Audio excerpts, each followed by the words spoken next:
আসসালামু আলাইকুম everyone, welcome to Hamina's home blog.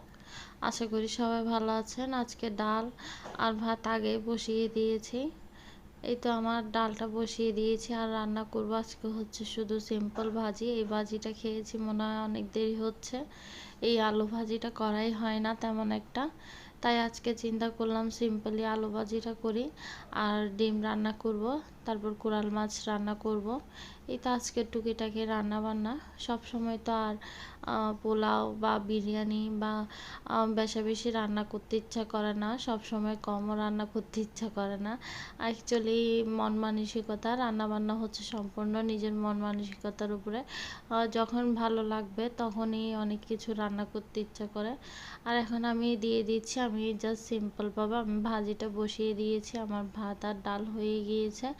এখন আমি ডিম রান্নার জন্য ডিমগুলোকে আমি আগে ফ্রাই করে নিয়েছি সিদ্ধ করে। তারপর আমি আজকে আরেক রকমভাবে ডিমটা বসিয়ে দিয়েছি। আসলে আমার ডিম রান্নার কোনো তেমন একটা ঠিক থাকে না, আমি যেমন করেই পারি তেমন করে রান্না করে দিই আর তেমনই মাশাআল্লাহ মজা লাগে। আর আমার হাজব্যান্ড কোরাল মাছ খেতে খেতে তার আর কোরাল মাছও ভালো লাগতেছে না। এখন আমি ডিমটা রান্না করতেছি আমার হাজব্যান্ডের জন্য আর কোরাল মাছগুলা রান্না করতেছি আমাদের জন্য। যেহেতু আমাদের দুই রকমের রান্না করতে হয় তাই আমি অল্প করে রান্না করছি, যেহেতু থেকে যায় তাই আমি এমনভাবে রান্না করছি। এখন আমি আলুটাকে ভালোভাবে কষিয়ে নিয়েছি, ভালোভাবে মরিচের মধ্যে, মশলার মধ্যে। আমি এখন ডিমগুলাকে হাফ করে কেটে দেন এভাবে দিয়ে দিয়েছি। এভাবে খেতেও কিন্তু মজা লাগে। কুসুমটার মধ্যে লবণ মরিচ সব কিছু অ্যাড হয়, না হয় যদি পুরো ডিমটাই দিয়ে দিই তাহলে দেখা যায় কি অনেক সময় কুসুমটার মধ্যে লবণ মরিচ হয় না, তেমন একটা খেতেও পছন্দ করে না অনেকজনে। দেন আমি এখানে সব কিছু দিয়ে আমি পানিটা অ্যাড করে দিয়েছি আর এদিকে আমার ভাজিটাও হয়ে গিয়েছে।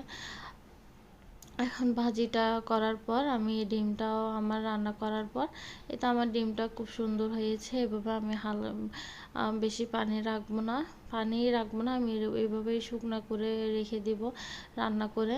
দেন আমি এখন কোরাল মাছটাকেও রান্না করে নেব।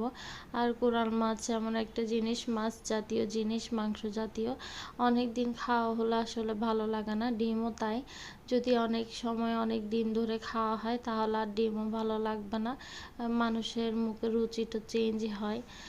তাই আমি এক এক সময় এক এক রকম করার চেষ্টা করি, যখন যেমন খেতে ইচ্ছা করে তখনই তেমন করি।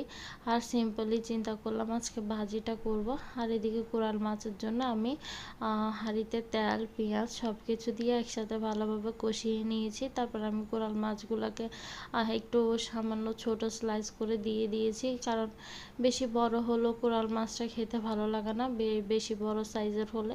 আমি অল্প পরিমাণে রান্না করছি কারণ আমার ফ্যামিলির সদস্য কম, মাশাআল্লাহ আমরা 3-4 জনেই, তাই আমি অল্প পরিমাণে রান্না বান্নাগুলো করি। আর এদিকে ক্লে দিয়ে আমার বেবি আর আমার হাজব্যান্ড খেলতেছে ওরা।